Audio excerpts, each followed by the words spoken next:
Ok.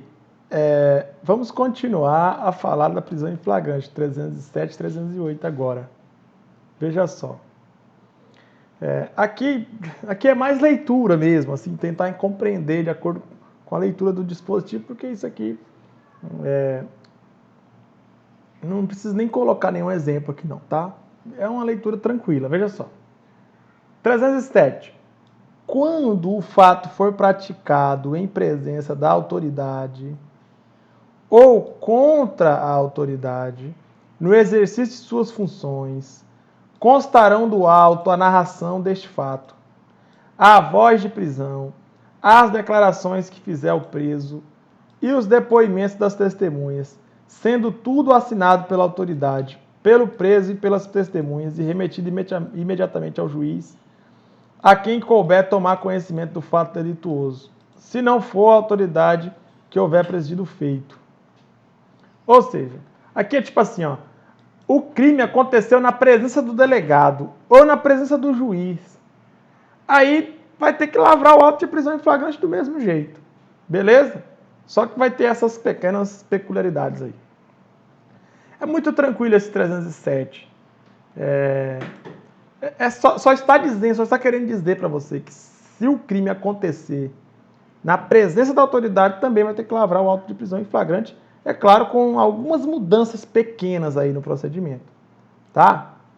Por exemplo, se o crime é cometido na presença do delegado, vamos supor, tá lá dentro da delegacia, um homem e uma mulher se discutindo dentro da delegacia, o delegado tá lá, de repente o homem saca uma arma e mete uma bala na cabeça da mulher, ou então a mulher saca uma arma e mete uma bala na cabeça do homem, o homem morre na hora. O delegado tá ali, ó, tá na presença dele. Aí, imagina. Aí o delegado ia ter que, vamos supor, o delegado pega e pede pro policial passear com o criminoso e depois conduzir o criminoso para a delegacia. Não, doutores, isso não vai acontecer. O cara já tá na delegacia ali, ele vai ser dada a voz de prisão para ele na delegacia, ele vai ser preso ali naquele momento. A mesma coisa se o cara, vamos supor, o cara tá numa audiência, ele e uma mulher na audiência, de repente ele fica muito puto, saca uma arma e pum, mata a mulher na audiência. O crime foi cometido na presença do juiz. É esse 307 aqui, ó. Vamos ler de novo o 307, ó. Quando o fato for praticado em presença da autoridade, do delegado ou do juiz, ou de qualquer autoridade pública, do promotor, qualquer prefeito, tá? Ou contra a autoridade. No exercício de suas funções, constarão do auto a narração deste fato. Ou seja, no APF vai estar escrito lá que o crime aconteceu na presença do delegado, ou na presença do juiz, ou na presença de quem quer que seja. Autoridade, tá? A voz de prisão, beleza, o delegado vai dar a voz de prisão pro cara, ou o juiz, ou quem quer que seja a autoridade. As declarações que fizer o preso e os depoimentos das testemunhas. Tudo vai estar no auto de prisão. Sendo tudo assinado pela autoridade, pelo preso e pelas testemunhas. Beleza, até que tudo bem. E remetido imediatamente ao juiz, né? O delegado vai enviar tudo para o juiz imediatamente. A quem couber tomar conhecimento do fato delituoso. Beleza. Se não for a autoridade que houver presidido o auto. Ou seja, se o próprio juiz presenciar o crime, aí não precisa enviar para o juiz, porque o auto será lavrado ali mesmo. Tá bom? O juiz vai enviar o auto para ele mesmo. Não tem lógica, né? Beleza? Então, 307 é muito tranquilo, né? Muito tranquilo. Vamos para o 308, veja só. Não havendo autoridade no lugar em que se tiver efetuada a prisão, o preso será logo apresentado à autoridade do lugar mais próximo. Por exemplo, no interior do Amazonas, tem muitos distritos. Por exemplo, Santo Antônio do Matupi é um distrito de uma cidade chamada Manicoré, do interior do Amazonas. Tá? Lá em Santo Antônio do Matupi não existe delegado, não existe juiz, não existe delegacia. Existem uns 3 policiais só lá naquele distrito. Então, assim, o policial vai lá, viu o cara matando alguém, prende o cara em flagrante. Perceba só. Nesse caso não tem delegado, não tem uma delegacia no distrito lá naquela localidade. Aí, beleza, se não tem delegado, não tem como levar para o delegado. Então leva para o delegado que tiver mais da cidade mais próxima.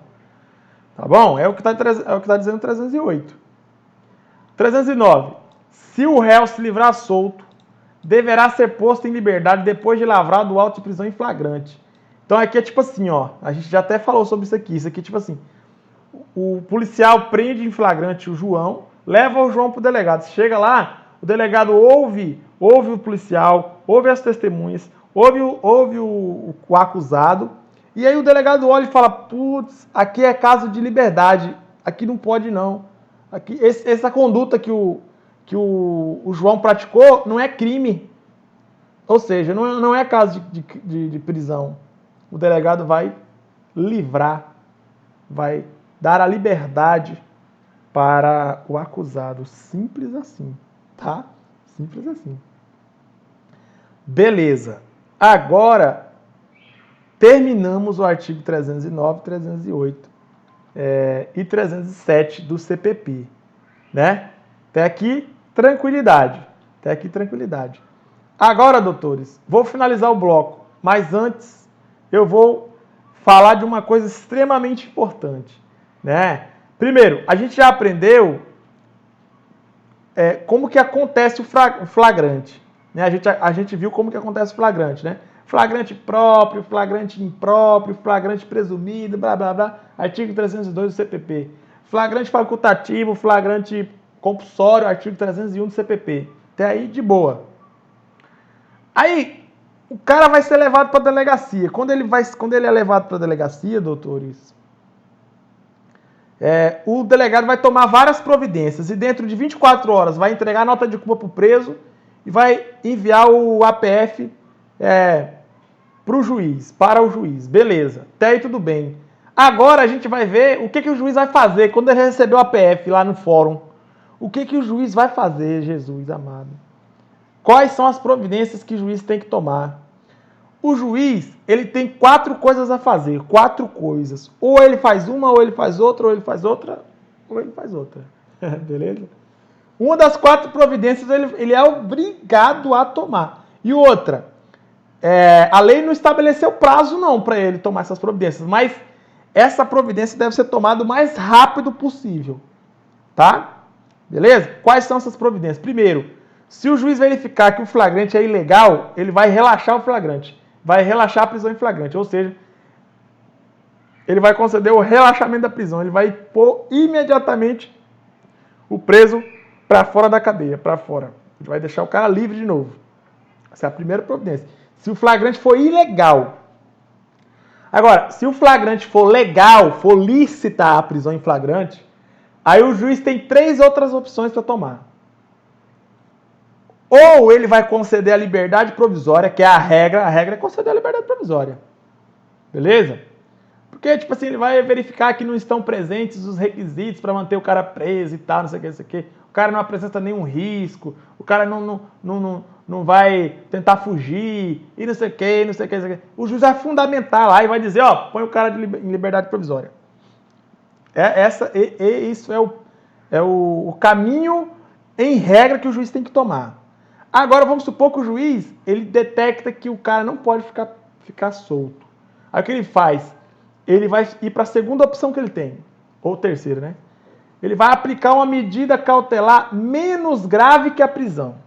Ou seja, ao invés de ele manter a prisão, ele vai aplicar uma medida menos grave que a prisão. Ou seja, ele não vai aplicar nem a liberdade provisória plena e nem a prisão. Ele vai aplicar algo aí entre esses 2 extremos, que é a medida provisória menos grave que a prisão. Por exemplo, monitoração eletrônica, vai colocar tornozeleira eletrônica do cidadão. Beleza? É uma medida cautelar menos grave que a prisão. Ou então ele vai falar assim, ó, o seguinte, vou te soltar, mas você vai ter que ficar comparecendo todo dia no fórum para assinar. É uma medida menos grave que a prisão. Beleza? Essas medidas estão no CPP, tá? O juiz vai ter que olhar de acordo com o que está escrito no CPP. Beleza. Ou então, vamos supor que o juiz verifica que não tem como conceder a liberdade provisória, Também não tem como conceder uma medida menos grave que a prisão. Aí, doutores, não vai restar outra opção. Ele vai ter que, de forma excepcional, no último caso, determinar a prisão preventiva do cidadão. Aplicar a medida cautelar mais grave que existe, que é a prisão preventiva. O cara vai ficar preso sem prazo para acabar a prisão. Sem prazo para terminar. Beleza? É a medida cautelar mais grave que tem, que está previsto no artigo 311 do CPP. É óbvio que é uma medida extremamente excepcional e só pode ser aplicada se preencher alguns requisitos previstos na lei. São vários os requisitos, tá? Tá bom? Por exemplo, um dos requisitos é o seguinte: o cara tá... existe um forte indício de que se ele for solto, ele vai fugir para os Estados Unidos e tal. Aí é um dos requisitos. Tem vários outros requisitos, tá? Beleza? O fato é, a conduta a ser tomada pelo juiz quando ele recebe o APF, tipo, o delegado prendeu o cara, o delegado o delegado recebeu o cara preso em flagrante. O delegado tem 24 horas para enviar o APF para o juiz. Quando o juiz recebe o APF, ele tem que tomar uma decisão o mais rápido possível. Alguns autores dizem que o juiz tem que tomar a decisão em até 24 horas. Aí esses autores defendem que a prisão pode ter 48 horas, a prisão em flagrante, contado da data da prisão, 24 horas para o delegado enviar o APF e 24 horas para o juiz decidir. Assim, isso aí é o que a doutrina diz, alguns doutrinadores dizem, mas assim, no código, o único prazo que existe é o seguinte, no Código de Processo Penal, 24 horas para o delegado enviar o APF para o juiz e o juiz vai ter que tomar uma dessas 4 providências que eu falei e a lei não fala nenhum prazo para o juiz tomar essa providência. Tá? Na verdade, o juiz tem que tomar essas providências o mais rápido possível. Beleza? Ok. Então, tranquilidade. Até aqui tudo bem. Agora, doutores, que você já sabe o que eu expliquei, esse exemplo, isso aqui é o que acontece no mundo real, tá? Ó, o juiz recebeu o auto de prisão em flagrante enviado pelo delegado, o juiz deverá tomar uma dessas 4 providências que eu já expliquei. Agora eu vou ler o artigo 310, aí tu vai ver como vai ficar bem mais fácil a leitura do 310, tá? Veja só, ó, perceba. Ao receber o auto de prisão em flagrante, o juiz deverá fundamentadamente, tem que fundamentar, tem que motivar, tem que dizer os motivos, tá? Veja só o que o juiz tem que fazer. Relaxar a prisão ilegal. É o relaxamento do flagrante ilegal. Beleza, é a primeira opção. Se houver ilegalidade, relaxa a prisão na hora. Aí, as outras opções é quando o flagrante é legal, é lícito. Aí o juiz vai analisar, ó, as outras opções, ó. Converter a prisão em flagrante em prisão preventiva, ou seja, ele vai decretar a prisão preventiva, e aí a prisão em flagrante vai acabar. Beleza. Quando presentes os requisitos constantes do artigo 312, ou seja, são vários os requisitos, e se revelarem inadequadas ou insuficientes as medidas cautelares diversas da prisão. É igual eu falei, né? A regra é, ele vai conceder a liberdade provisória. Se ele não puder conceder a liberdade provisória, aí ele vai conceder uma medida provisória ou medida cautelar menos grave que a prisão, como monitoramento eletrônico, o comparecimento em juízo e etc. Tá? Aí, se não for possível aplicar essas medidas cautelares menos graves que a prisão, aí ele aplica a prisão preventiva. Tá? A prisão preventiva é a medida cautelar mais grave que tem. Por isso que tem que ser a exceção da exceção da exceção. Aí vem aqui, ó, 3. Conceder a liberdade provisória, confiança ou sem fiança. Beleza. Se for o caso de liberdade provisória, o juiz vai conceder a liberdade provisória com fiança. Ou se for sem fiança também. O juiz que vai decidir. Ok? Beleza. Aí o parágrafo único do artigo 310. Veja só. Se o juiz verificar pelo auto de prisão em flagrante que o agente praticou o fato nas condições constantes dos incisos 1, 2 e 3 do caput do artigo 23 do Código Penal, decreto-lei aí de 1940, aí se o juiz verificar essas condições aqui, o que ele vai fazer? Ele vai conceder de forma fundamentada a liberdade provisória, mediante termo de comparecimento a todos os atos processuais sob pena de revogação. Aqui é o seguinte, se o juiz detectar que o cara cometeu o crime em legítima defesa, ele vai conceder a liberdade provisória de forma imediata. Tá? O artigo 23, inciso 1, inciso 2, inciso 3, fala dos casos de legítima defesa e não sei o que, não sei o que, não sei o que. Tá bom?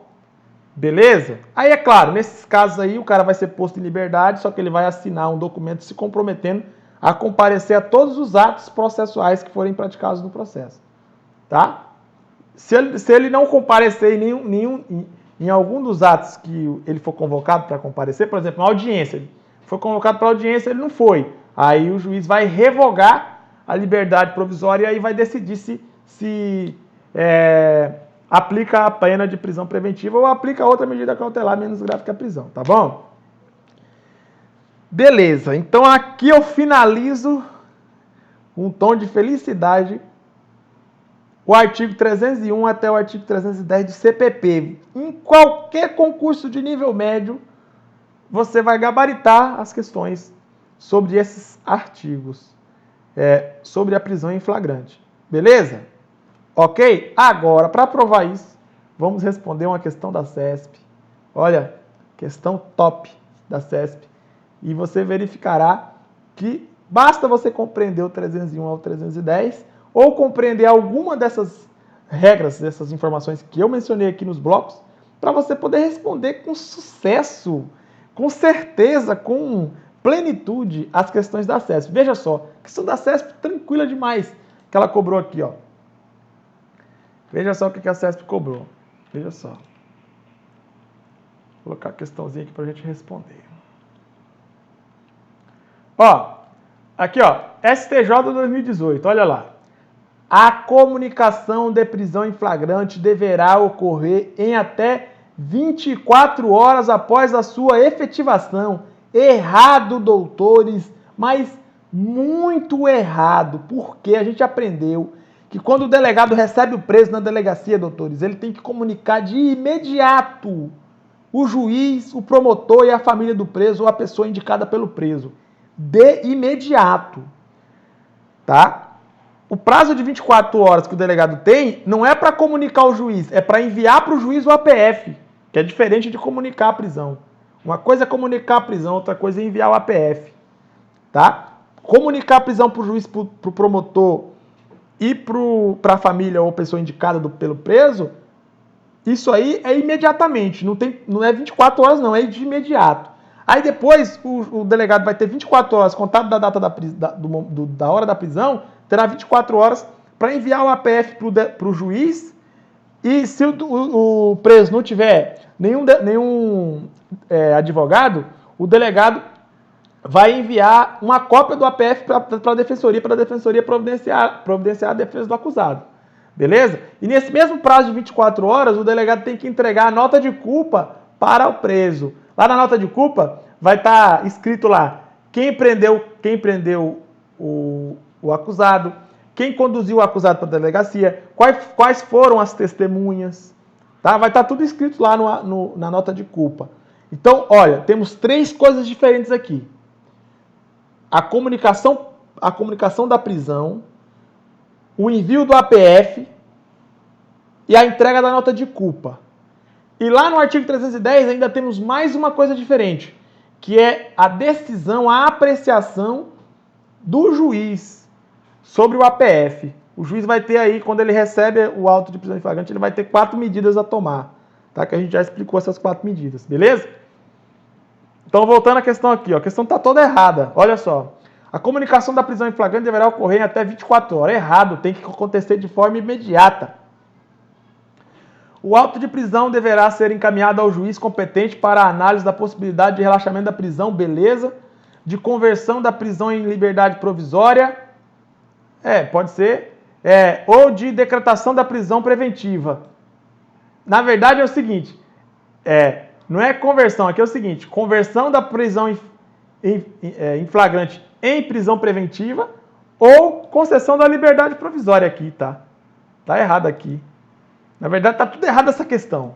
Se você ler o artigo 310, você vai ver que isso aqui tá errado, ó. As 4 opções que o juiz tem não são essas. A primeira opção que o juiz tem, relaxar a prisão se for ilegal. É o primeiro aqui, ó, relaxamento da prisão, beleza. A segunda, aplicar a liberdade provisória, se for o caso. A terceira é conceder uma medida menos grave que a prisão preventiva, né? Como monitoramento eletrônico, etc, etc. A quarta e última, que é a mais grave, ele vai aplicar a prisão preventiva, ou seja, vai converter o flagrante em prisão preventiva, é a quarta opção. Então, perceba que está meio nebuloso esse finalzinho da questão. Então, a questão está toda errada, o gabarito está errado, tá? Beleza? Então, para finalizar tudo, eu vou só aqui recapitular o que a gente viu no início dos nossos blocos sobre os momentos da prisão. Lembra que eu falei sobre os momentos da prisão em flagrante? O flagrante ele tem 5 momentos. O primeiro momento é a captura do agente, que você já aprendeu. Flagrante facultativo, flagrante compulsório, flagrante próprio, flagrante impróprio, flagrante presumido, etc, etc, etc. Lembrando que é vedado o flagrante forjado e o flagrante provocado. Beleza, tá aí tudo bem. Aí tem o segundo momento aqui, ó. Ó o segundo momento. Condução do preso à delegacia, o segundo momento. Tá? Que o delegado vai tomar as providências, comunicar ao juiz e tal, não sei o quê. Aí depois vai lavrar o auto de prisão em flagrante. O delegado tem 24 horas para enviar o APF para o juiz, tem 24 horas para entregar a nota de culpa. E 24 horas também para enviar a cópia do APF para a Defensoria Pública se o cara não tiver advogado. Beleza. Aí vem o quarto momento, recolhimento à cadeia. Ou seja, se o preso... se o delegado decidir manter o cara preso, decidiu soltar o cara com fiança, soltar o cara sem fiança e tal, ou então decidiu manter o cara preso, é esse momento aqui, ó. E aí depois tem a apreciação do juiz, né? Para manter o cara preso ou não. Para soltar o cara e tal, aquelas 4 opções. Beleza? Então, nós vimos todos esses momentos, interpretando, compreendendo o artigo 301, 302 até o 310 do CPP. Então, espero que você tenha entendido tudo, que se você entendeu tudo isso, você vai responder as questões assim com muita facilidade, tá? Então, vou ficar por aqui, daqui a pouco a gente volta. Um grande abraço.